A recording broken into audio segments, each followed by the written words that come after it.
Linking your bank account to Bill.com is a straightforward process that allows you to manage payments and invoices efficiently. Follow these steps to get started. Step 1. Log into your Bill.com account. Visit the Bill.com website and log in using your credentials. If you do not have an account, you will need to create one before proceeding. Step 2. Navigate to the banking section. Once logged in, go to the settings menu. From there, select bank accounts to access the banking section where you can manage your linked accounts. Step 3. Add a new bank account. Click on the option to add bank account.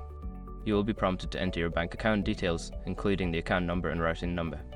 Make sure to double check the information for accuracy. Step 4. Verify your bank account. After entering your bank details, Bill.com will initiate a verification process.